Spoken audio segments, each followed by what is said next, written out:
Assalamualaikum warahmatullahi wabarakatuh. Selamat siang, salam sejahtera untuk kita semua. Hari ini saya ingin menyampaikan update terkini terkait dengan pengendalian COVID-19 di Provinsi Jawa Barat. Saat ini tercatat yang positif di tanggal 26 itu 2.113, kemudian di tanggal 27 atau hari ini pada jam 1 tadi 2.130 atau bertambah 0,4%. Kemudian yang meninggal itu dari angka 128 menjadi 137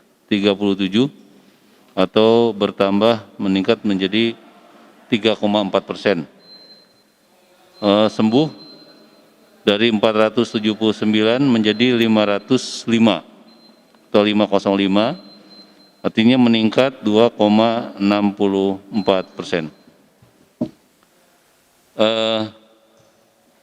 Tiga informasi tadi sebenarnya kalau dilihat secara bulanan ya progres di bulan April pertambahan dari yang positif itu berkisar 40-an orang per hari, tetapi di bulan Mei rata-rata 20 sampai dengan 24 orang per harinya. Jadi terjadi penurunan yang cukup signifikan, yaitu berkurang hampir 50%.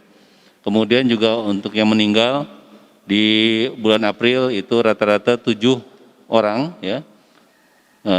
Dan di bulan Mei itu 3 orang. Jadi itu juga sama ya, berkurangnya lebih dari 60%.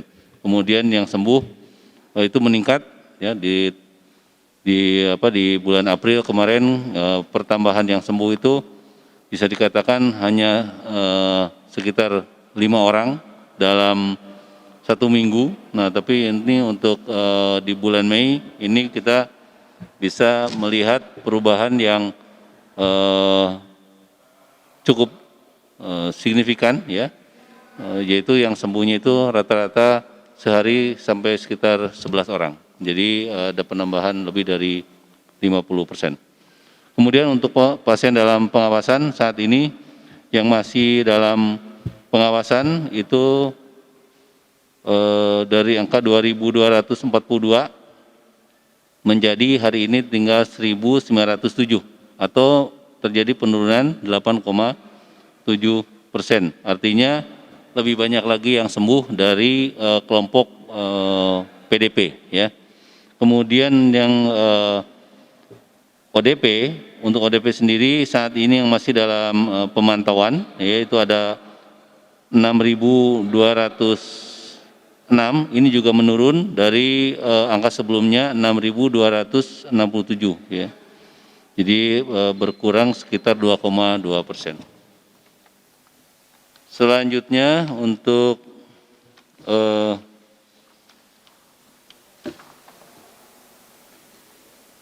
informasi terkait dengan kesiapan Provinsi Jawa Barat ya untuk memasuki kenormalan baru atau new normal. Kita sebenarnya memiliki beberapa kajian ya. Yang pertama bahwa dari 2 institusi perguruan tinggi yang ada di Indonesia ya, yang cukup terkemuka baik dari UI maupun dari Unpad terkait dengan kajian epidemiologis bahwa saat ini arti dari Jawa Barat itu berada di level 1,07 yang dari Unpad, sementara yang dari UI itu 1,09. Artinya secara definisi WHO kita sudah bisa mempertahankan arti atau reproduction untuk penularan dari COVID ini di angka 1 ya. Artinya 1 orang positif COVID di Jawa Barat menularkan ke 1 orang lainnya itu masih ada. Memang seharusnya yang idealnya itu harusnya di bawah 1 ya. Tetapi angka ini sudah jauh lebih baik dibandingkan di bulan April, ya, yang waktu itu kita di angka artinya itu 3. Jadi sekarang sudah di angka 1 dan ini sudah dipertahankan lebih dari 14 hari ya sejak kita memberlakukan PSBB. Kemudian yang lainnya lagi, sejak ditetapkan PSBB dengan proporsional, ya kita membuat 5 kriteria atau 5 zona untuk level kewaspadaan. Dan dari 5 zona tersebut itu ada sekarang ini posisinya ada 3 kabupaten kota yang zona merah, kemudian 19 yang zona kuning, dan 5 itu zona biru. Jadi dari perkembangan ini sebenarnya ini sudah ada perbaikan ya secara pengendalian COVID-19 di Jawa Barat. Kemudian kalau kita lebih memperdalam lagi yaitu secara tataran level kelurahan atau kecamatan ya. Kecamatan yang ada positif di Jawa Barat ini tidak lebih dari 203 kecamatan yang melaporkan atau diketahui terdapat pasien COVID-19 ya. Sementara di Jawa Barat kan ada kurang lebih berapa? 5.000-an lebih ya kecamatan. Kemudian juga untuk di level desa saat ini yang masih zona hitam atau berwarna hitam level 5 atau kritis itu ada di 4 desa ya. Kemudian juga yang lainnya lagi 3 desa itu merah, kemudian yang sisanya itu kuning dengan biru. Bahkan ada desa yang hijau, artinya sudah layak untuk memasuki kenormalan baru itu tadi. Ya. Kemudian yang lain lagi bahwa Pemprov Jabar berfokus pada kegiatan untuk pemulihan ekonomi. Jadi dengan memasuki kenormalan baru ini, Pemprov Jabar sebenarnya sekaligus memperbaiki tataran ekonomi masyarakat ya yang terdampak baik langsung maupun tidak langsung dari kejadian pandemi COVID-19 ini. Tentu saja pada kenormalan baru nanti kita lebih mengedepankan yang namanya protokol kesehatan. Jadi menyampaikan juga instruksi gubernur dalam rapat evaluasi tadi siang jam 11 tadi di Mapolda Jawa Barat disampaikan bahwa kita harus mulai menyusun protokol kesehatan untuk masing-masing entitas kegiatan dalam masyarakat kita. Contohnya bagaimana protokol kesehatan di lingkungan industri, kemudian di lingkungan perkantoran, protokol kesehatan di lingkungan sekolah, di lingkungan lembaga pendidikan, kemudian juga di institusi-institusi lain, termasuk di pabrik ya. Jadi itu semuanya harus menerapkan protokol kesehatan yang intinya adalah menggunakan masker dan physical distancing. Tetapi sekali lagi itu juga termasuk dalam penyampaian kepada masyarakat terkait dengan kapasitas. Contohnya untuk yang di bidang ekonomi, contohnya mal ya. Mal ini merupakan salah satu yang dianggap berpotensi besar untuk terjadinya penularan COVID-19. Untuk itu ke depan di kenormalan baru nanti mal harus menyampaikan kepada masyarakat informasi terkait kapasitas pengunjung yang diperbolehkan memasuki mal tersebut dalam waktu yang sama. Kalau kapasitasnya itu misalkan 5.000, maka orang yang ke 5.001 dan seterusnya itu harus menunggu di luar sampai kemudian diperbolehkan masuk. Dan demikian juga di pelayanan kesehatan. Jadi kalau di puskesmas atau di rumah sakit pengunjungnya melebihi kapasitas itu juga akan diatur. Demikian juga dengan pegawainya atau petugasnya. Itu juga akan dibuat protokol berapa pegawai yang boleh masuk seperti halnya sekarang menggunakan work from home atau WFH ya. Itu ada 40% pegawai yang masuk, tapi mungkin nanti ke depan itu bisa dibuat protokol untuk 40%, kemudian ada yang 60%, kemudian 80%, mungkin itu nanti akan tergantung kepada level kewaspadaan dari masing-masing kelurahan desa tersebut ataupun kecamatan yang bersangkutan. Karena kita lebih fokus kepada level yang lebih mikro dibandingkan kabupaten kota. Kemudian berikutnya lagi, kita memasuki kenormalan baru bukan berarti resiko penularan COVID-19 itu berkurang, ya. Kita tetap waspada. Jadi kita mengambil sikap ataupun memutuskan suatu kebijakan itu dengan tetap mengedepankan kewaspadaan. Salah satu bentuk kewaspadaan yang akan terus ditingkatkan adalah melakukan pemeriksaan atau pendeteksian, yaitu dengan rapid test maupun swab test. Ya. Jadi nanti dalam era kenormalan baru itu, Ibu Bapak akan melihat petugas-petugas kesehatan ya menggunakan kendaraan yang ada, baik itu kalau di Jawa Barat itu ada ambulan, ada empus, ada maskara, ada berbagai kendaraan Pemprov ya, yang nanti akan berkeliling melakukan pemeriksaan rapid test ya, kemudian juga swab test ke kerumunan massa. Contohnya ada pengajian, ada orang kondangan, ada dakwah gitu dan sebagainya, atau di rumah-rumah ibadah. Nah itu juga akan dilakukan pemeriksaan rapid test, tetapi tentu saja dengan menggunakan sistem sampel ya, disampling dengan acak gitu atau random sampling. Kemudian yang lainnya lagi, saat ini tadi sudah saya sampaikan tren angka-angka yang yang terjadi di Provinsi Jawa Barat. Jadi artinya kita insya Allah yang disampaikan hari ini sebagian besar adalah berita baik tadi untuk positif walaupun masih ada ya, tetapi sudah mengalami perlambatan dari penambahan terkonfirmasi, demikian juga dengan angka kematian, kemudian juga dengan tingkat hunian di fasilitas pelayanan kesehatan. Saat ini tanggal 18 Mei kemarin tingkat hunian di semua ruang isolasi di Provinsi Jawa Barat itu berkisar 32,23%. Hari ini tanggal 27 berdasarkan data di tanggal 25 Mei itu sudah turun menjadi 30%. Jadi ada penurunan 2% dalam waktu kurang lebih 7 hari ya, atau dalam kurang lebih 1 minggu. Ini artinya apa?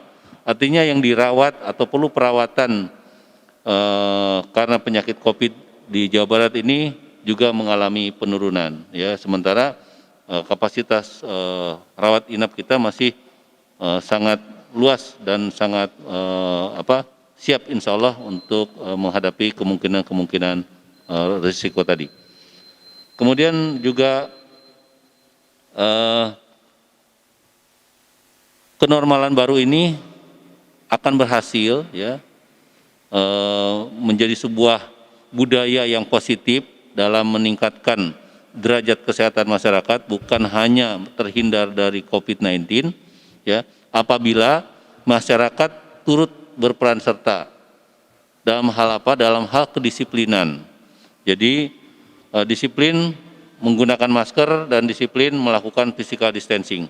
Saya rasa kalau semua masyarakat ini berpartisipasi seperti itu ya secara aktif, termasuk juga mengingatkan tetangganya, anggota keluarga, siapapun yang tidak menaati kedua hal tersebut, tentunya kenormalan baru itu akan menjadi sebuah keniscayaan ya. Jadi sekali lagi peran serta dan disiplin dari masyarakat ini adalah salah satu kunci keberhasilan kita memasuki kenormalan yang baru.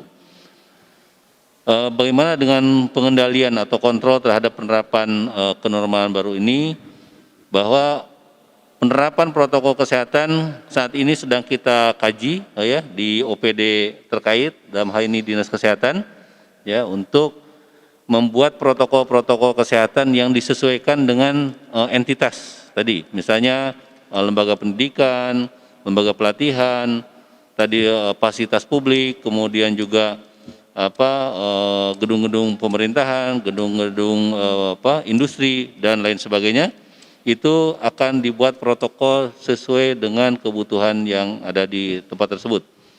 Kemudian juga pengendaliannya ataupun kontrolnya itu ada di mana, itu semuanya akan dilaksanakan secara berjenjang, mulai dari yang menjadi pimpinan di institusi tersebut, ya, sampai kepada level provinsi. Artinya di level provinsi nanti akan ada mungkin itu berbentuk gugus tugas juga seperti ini yang akan melakukan kontrol terhadap ketaatan masyarakat, ya, semua lapisan masyarakat untuk menaati protokol kesehatan tersebut. Demikian juga dengan physical distancing dan penggunaan masker. Kemudian yang lain lagi bahwa penerapan protokol kesehatan secara ketat dan terukur di bidang transportasi publik itu juga akan lebih ditingkatkan, ya, di sektor industri, perkantoran, pabrik, sekolah, lembaga pendidikan, pusat pelatihan, ya, itu semua akan ditingkatkan. Dan tentunya OPD terkait itu yang akan melakukan sebagai leading sektor dalam hal kontrol itu tadi. Mungkin nanti dari Pak Kadisub akan menambahkan. Kemudian juga mengenai pusat belanja, ya, yang istilah itu harus menyiapkan standar keamanan pengunjung yang baru, ya. Dalam hal ini tadi pertama dia harus menyampaikan kapasitas dari gedung tersebut, kemudian juga dia harus menyiapkan alat kebersihan yang sanitasi maksud saya untuk pengunjung, ya, misalnya tadi untuk cuci tangan, kemudian juga kalau diperlukan di situ juga sudah disediakan masker, ya, sekiranya pengunjung itu lupa membawa masker, ya, itu harus dibuat seperti itu. Demikian juga nanti di tempat antri, di depan kasir dan sebagainya itu harus dibuat banyak sekali penyesuaian, ya. Selain tadi membatasi jumlah pengunjung yang memasuki gedung pusat perbelanjaan maupun juga pasar, ya. Jadi itu nanti akan ada protokol-protokol yang dibuat khusus, ya, untuk tempat-tempat tersebut. Selain itu juga tentunya pengukuran suhu seperti hal yang di depan ini menggunakan digital dan juga menggunakan termogan itu akan terus ditingkatkan dan dilaksanakan. Kemudian juga untuk kemarin sempat juga disampaikan oleh juru bicara nasional, ya, yang paling berpotensi terjadi penularan adalah pada saat anggota masyarakat itu berada dalam ruangan dan tidak menggunakan masker, yaitu di tempat makan, ya, atau food court atau restoran atau kafe-kafe begitu, ya. Nah, itu tentunya harus dibuat pengaturan kursi, ya, yang tempat duduk yang memiliki jarak aman, ya, minimal 1 meter itu, ya. Kemudian juga tadi mengarahnya kemana itu juga harus ditentukan, termasuk ventilasi, pencahayaan dari ruangan tersebut. Itu semuanya nanti akan dibuatkan standarnya baik oleh Dinas Kesehatan bekerja sama dengan perindustrian, ya, dengan perdagangan tentunya. Kemudian juga di setiap pusat-pusat perbelanjaan, kemudian tadi di pasar, di pabrik, di gedung-gedung pemerintah, itu nanti akan ada namanya tim pengendali COVID-19, ya. Jadi itu yang akan dipersiapkan oleh Provinsi Jawa Barat dalam beberapa hari ke depan ini untuk bisa dilaksanakan secara penuh di Provinsi Jawa Barat, ya, untuk memasuki kenormalan baru tadi. Kemudian juga untuk evaluasi pemudik nanti langsung oleh Pak Kadisub, ya. Kemudian juga ya, kalau untuk penerapan kenormalan baru ini di Provinsi Jawa Barat, sebagaimana disampaikan oleh Pak Gubernur tadi malam di media elektronik, ya, kemungkinan akan lebih cepat beberapa hari dibandingkan DKI, ya. Jadi kalau Provinsi Jawa Barat ini karena berbeda dengan DKI, ya, banyak variasi secara geografis maupun juga jenis kabupaten kotanya, itu tentunya tidak akan merata ya atau serempak. Contohnya untuk Bodebek, karena Bodebek itu adalah programnya adalah mirroring dari DKI, maka saat ini mereka akan menjalani PSBB sampai dengan tanggal 4 Juni sebagaimana halnya DKI, ya kan. Baru setelah 4 Juni itu akan menerapkan protokol apakah memasuki kenormalan baru ataukah memperpanjang PSBB, itu nanti tergantung dari yang diambil kebijakannya oleh DKI. Karena sebagai daerah penyangga tentunya tidak bisa melepaskan diri dari pertimbangan geografis tadi, terutama dari sisi transportasi ya yang sangat mudah antara Bodebek dan Jakarta. Kemudian yang lain lagi untuk di luar itu, di luar Bodebek itu adalah tanggal 29 Mei ini ya. Jadi tanggal 29 Mei adalah terakhir PSBB untuk Provinsi Jawa Barat, dan dari evaluasi tadi juga di rapat gugus tugas disampaikan bahwa hampir semua kabupaten kota di Jawa Barat itu menginginkan perpanjangan PSBB. Ya, jadi kemungkinan itu yang akan diambil, walaupun tetap bahwa di Jawa Barat ini diberikan diskresi kepada kepala daerah kabupaten kota untuk mengambil kebijakan terkait dengan level kewaspadaan. Artinya PSBB-nya tetap yang proporsional. Kemudian penerapan new normal ini untuk 5 daerah level 2. Oh ya, jadi dari 5 daerah yang level 2 itu ada satu daerah, maaf, ada 3 daerah yang meminta diperpanjang dan ada 2 daerah yang ingin PSBB-nya selesai, begitu ya, tanggal 29. Gitu. Kemudian, nah ini untuk penerimaan kas dari pelanggar PSBB berlangsung, sebenarnya kalau di Jawa Barat mungkin belum ada yang sifatnya denda ya terhadap pelanggar PSBB, tetapi pada saat pelaksanaan di checkpoint itu biasanya juga disatukan dengan kegiatan mengecek kelengkapan kendaraan ya. Jadi biasanya ada berupa tilang. Jadi akhirnya sebenarnya itu masuk di kasnya polisi ya atau perhubungan. Ya nanti Pak Heri lah mungkin akan menyampaikan. Ya. Kemudian yang ingin memeriksakan diri untuk mendapatkan surat bebas COVID sebagaimana yang sudah dilaksanakan kemarin, itu kita untuk bebas COVID ini dilaksanakan di laboratorium ataupun di tempat-tempat fasilitas kesehatan yang memang menyediakan ya. Saat ini sudah beberapa klinik swasta juga menyatakan bisa memberikan layanan untuk melakukan pemeriksaan swab test maupun rapid test ya, terutama rapid test. Kemudian juga berbayar ya, kalau yang di swasta berbayar, kalau yang di pemerintah tidak. Mengenai standar tarif, sampai dengan hari ini Kementerian Kesehatan belum mengeluarkan standar tarif berapa dari satu kali pemeriksaan PCR maupun juga rapid test. Kemudian untuk Forum Aksi Guru Indonesia atau FAGI yang meminta sekolah tetap diliburkan atau belajar jarak jauh di tahun ajaran baru. Nah ini juga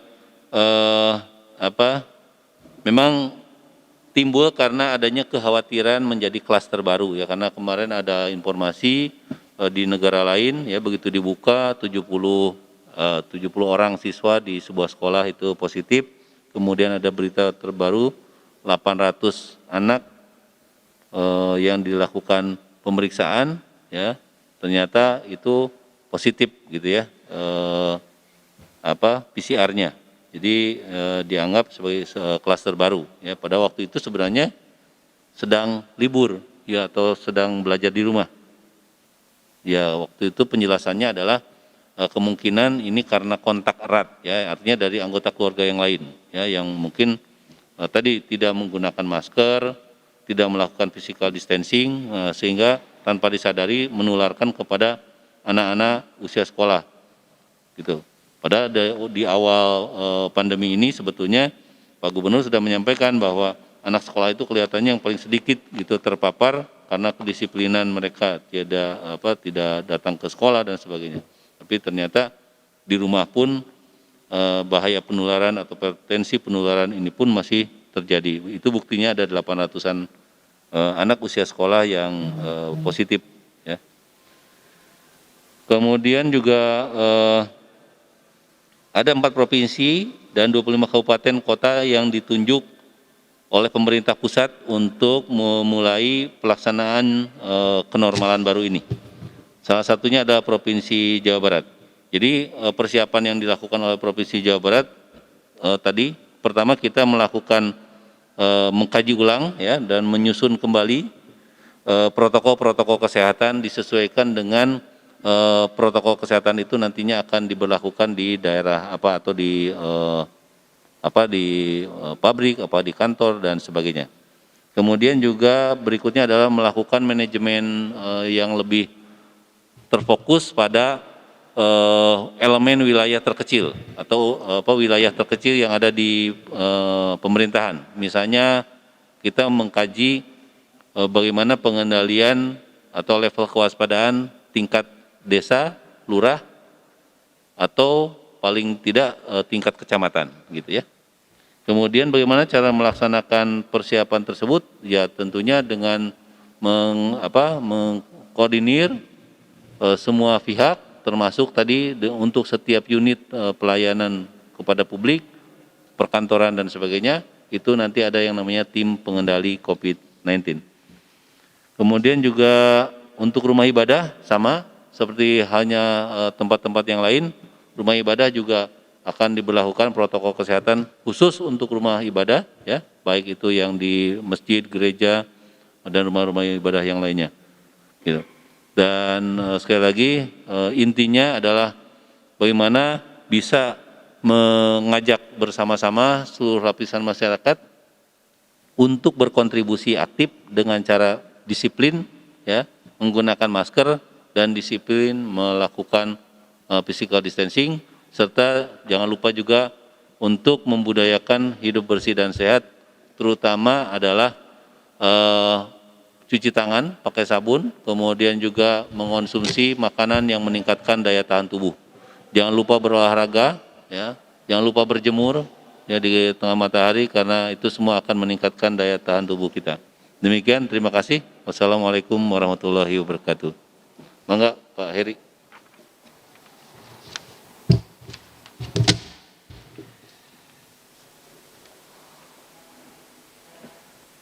Ya, baik. Terima kasih. Assalamualaikum warahmatullahi wabarakatuh. Melanjutkan apa yang sudah disampaikan oleh Pak Kadis Dinas Kesehatan sekaligus sebagai Sekretaris Gugus Tugas tingkat provinsi. Beberapa hal yang ingin saya sampaikan pada kesempatan yang baik ini. Yang pertama terkait pemudik balik yang juga menjadi satu bagian kerangka pencegahan yang menjadi perhatian dan juga kebijakan di tingkat pusat melalui kementerian, melalui Menko maupun melalui gugus tugas pusat.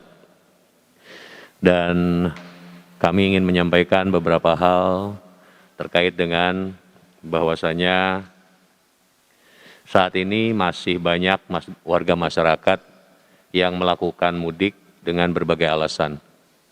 Ini juga memang sejalan dengan hasil kajian dari Balitbang Kementerian Perhubungan ketika Ramadan saja waktu itu belum dimulai, sudah ada perkiraan bahwasanya memang akan ada warga yang tetap melakukan mudik meskipun sudah dilarang melalui PM 25 tahun 2020.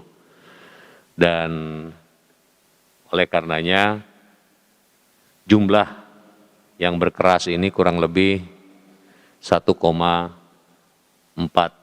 juta orang atau tepatnya 1.476.326 orang dan 37% diantaranya atau sekitar kurang lebih 546.240 ini tujuannya Jawa Barat. Yang perlu diketahui juga oleh kita semua bahwa Jawa Barat ini tidak hanya tujuan mudik, tetapi juga yang kedua adalah sumber pemudik yang berada di Bodebek, 5 kota kabupaten itu merupakan sumber pemudik. Kemudian juga Bandung Raya. Bandung Raya juga sebagai sumber pemudik meskipun mungkin jangkauan dominasi para pemudiknya di sekitar Jawa Barat. Yang ketiga adalah lintasan. Oleh karenanya bisa dikatakan 1.400.000 orang tadi semuanya pasti sebagian besar melintas wilayah Jawa Barat. Dan itu semua tentu menjadi satu dinamika tersendiri bagi Jawa Barat dalam rangka mendukung gugus tugas dan program pusat dalam rangka mencegah penyebaran COVID-19 ini melalui mobilitas arus mudik ini. Dan saat ini kita memasuki era periode balik, arus balik. Dan oleh karenanya,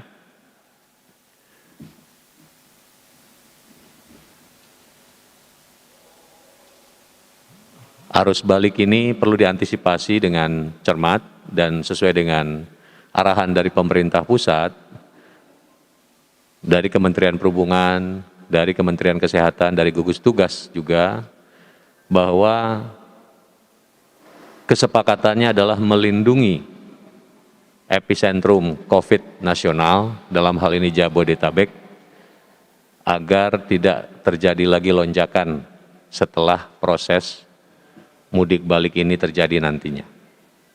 Itu yang menjadi tujuan utama bersama, bagaimana dan mengapa kita perlu melakukan penyekatan, melakukan sortir dan filtrasi terhadap para pebalik ini. Sekaligus juga filtrasi ini yang salah satunya harus ada SIKM, surat izin keluar masuk sesuai dengan Pergub DKI yang sudah disepakati oleh Pak Gubernur Jawa Barat maupun oleh Gubernur DKI, bahwasanya sebagaimana yang tadi disampaikan oleh Pak Kadinkes, wilayah Jawa Barat yang ada di Bodebek ini kebijakannya mirroring dengan DKI, sehingga ini menjadi satu kesatuan sinergi harmonisasi kebijakan mengikuti kebijakan yang ada di DKI terkait dengan SIKM.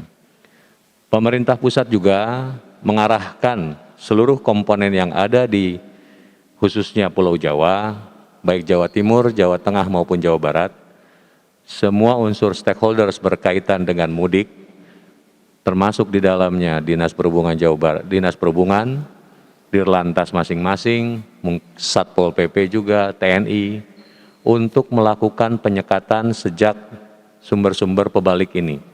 Jadi tidak di perbatasan Jabodetabek. Jadi diharapkan ketika mereka masih juga lolos sampai ke Jabodetabek, sudah tinggal sisa-sisanya yang bisa kita atasi. Jumlah titik sekat tingkat provinsi ada 24 yang dioperasikan dan juga dikoordinasikan bersama-sama dengan Kepolisian Daerah Jawa Barat, disupport oleh Dinas Perhubungan, Satpol PP, TNI, dan juga relawan, dan pihak-pihak yang lainnya. Sementara secara total se-Jawa Barat, checkpoint untuk melakukan PSBB dan penyekatan ini ada 176 titik. Kita paham bahwa Jawa Barat pintu masuknya demikian banyak dari Jabodetabek, oleh karenanya dinamika ini kita respon di lapangan dengan melakukan koordinasi dengan kota kabupaten, sehingga untuk titik-titik di luar 24 tadi, pihak Polres di sub 4 kota kabupaten dan juga TNI yang melaksanakan operasi dan melaksanakan penyekatan.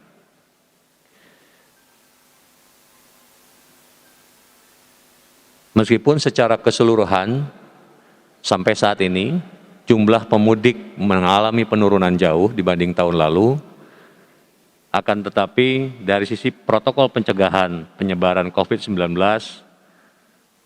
adanya pemudik dan pebalik ini bukan hal yang diharapkan. Sekaligus juga diterapkannya filtrasi atau pensortiran para pebalik ini untuk memberikan efek jera dan juga semacam disinsentif bagi para pemudik, bagi para pebalik yang tentu saat itu melakukan perjalanan mudik dengan melakukan pelanggaran terhadap ketentuan PM25. Jadi hal ini juga menjadi shock terapi dan juga apresiasi kepada sebagian besar lebih banyak para warga yang tidak melakukan mudik dan patuh kepada peraturan yang sudah diterapkan melalui PM25 tadi. Sejauh ini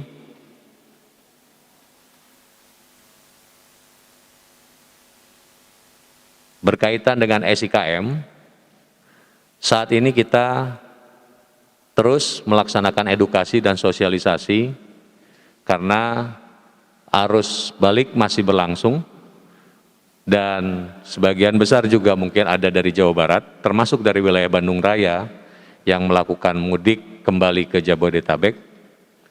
Oleh karenanya pada kesempatan ini juga kami menyampaikan bahwasanya jangan melakukan perjalanan memasuki Jabodetabek apabila tidak memiliki SIKM. Karena pasti akan dikembalikan oleh petugas yang ada di checkpoint, terakhir ada di kilometer 29, kemudian yang di wilayah kerja Jawa Baratnya ada di kilometer 47. Dan dapat kami laporkan juga bahwasanya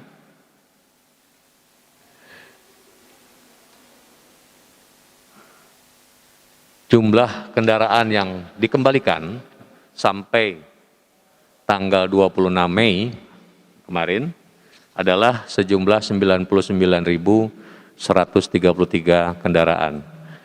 Ini data yang kami dapatkan dari pihak kepolisian yang melakukan kompilasi data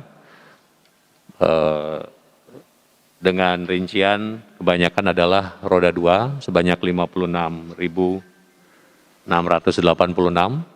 kemudian roda 4 39.291 dan yang lainnya kurang lebih 3.000 sekian adalah bis. Berkaitan dengan new normal atau normal baru di sektor transportasi, secara prinsip yang dapat kami sampaikan, kita pasti akan mengikuti ketentuan-ketentuan yang akan dikeluarkan oleh Kementerian Perhubungan berkaitan dengan new normal yang akan dilaksanakan di sektor transportasi.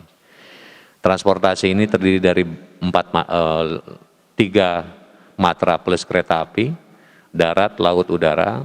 Oleh karenanya, baik sarana prasarana maupun simpul transportasinya, ketiganya memiliki karakter yang berbeda di dalam penerapan protokol atau new normal nanti di sektor transportasi. Khusus untuk darat, kita akan terus menggalakkan apa yang selama ini sesungguhnya sudah kita mulai. Transportasi berbasiskan non-kendaraan bermotor, teknologi informasi di dalam menyebarkan informasi berkaitan dengan trayek, informasi perjalanan dan lain sebagainya, kemudian dalam sistem pembayaran menjadi contactless dan cashless, kemudian yang paling signifikan kita akan mencoba mengkaji sejauh mana pembatasan kapasitas terhadap angkutan umum ini mulai diterapkan pada era new normal nanti. Dan tentu ini memerlukan adanya kajian mendalam dikaitkan dengan skala ekonomi dan juga perhitungan finansial dari para pelaku dan stakeholders dari angkutan umum ini.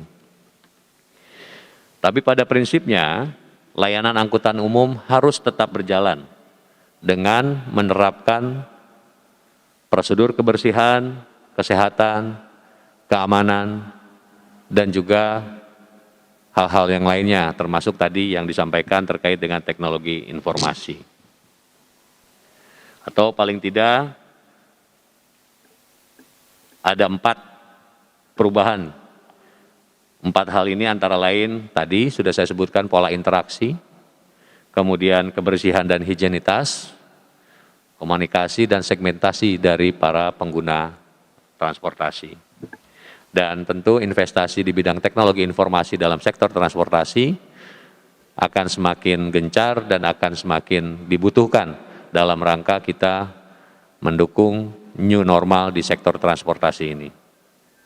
Kita tahu semua, transportasi berbasiskan konvensional sistem atau konvensional angkutan itu menjadi salah satu kontributor yang besar untuk menciptakan kerumunan yang mana dalam era pandemi ini menjadi kontributor yang cukup signifikan terhadap penyebaran COVID-19. Oleh karenanya, tentu ke depan maka sektor transportasi ini menjadi satu kewajiban untuk kita tangani bersama yang berkonsekuensi pada program, pada anggaran, dan pada perilaku terutama dari para pelaku usaha di sektor transportasi dan juga warga masyarakat, para pengguna transportasi.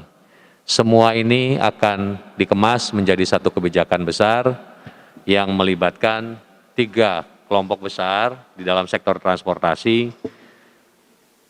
Yang pertama, kepada para penumpangnya sendiri, yang kedua kepada operator khusus untuk angkutan umum, kemudian juga kepada regulator.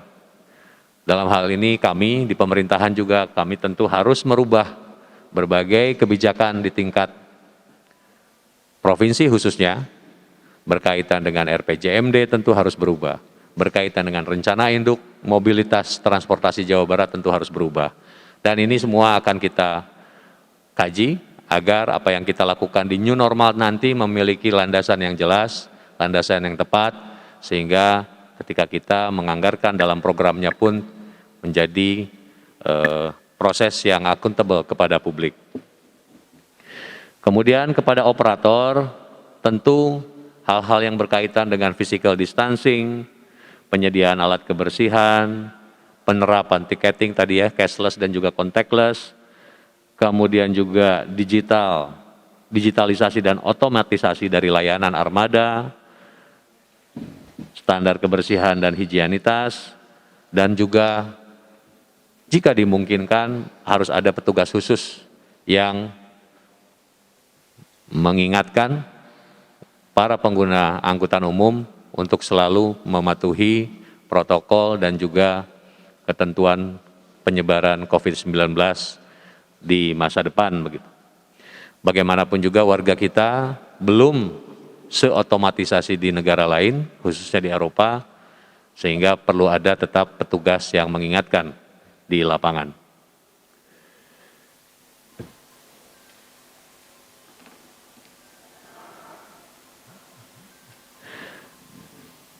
Alokasi ruang jalan untuk non-motorisasi atau kendaraan tidak bermotor atau sistem transportasi tidak bermotor, ini menjadi pilihan yang niscaya harus kita lakukan. Apa yang sudah kita lakukan melalui bike sharing, kampanye menggunakan sepeda, kemudian juga mobilitas menggantikan istilah transportasi yang pada dasarnya transportasi harus menggunakan alat, tapi kalau mobilitas belum tentu harus menggunakan alat, itu harus terus akan kita terapkan menjadi satu kebijakan pemahaman bersama secara konseptual yang harus dipahami oleh seluruh stakeholders, baik pengambilan keputusan, pelaku usaha maupun warga masyarakat. Kemudian masih berkaitan dengan new normal,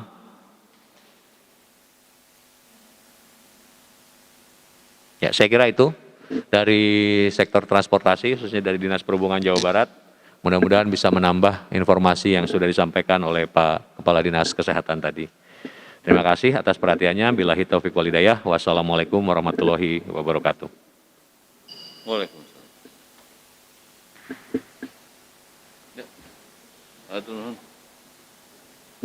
Ada yang terlewat? Belum ya?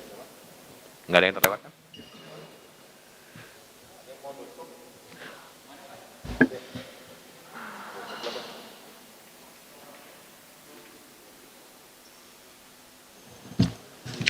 Siap, Mangga.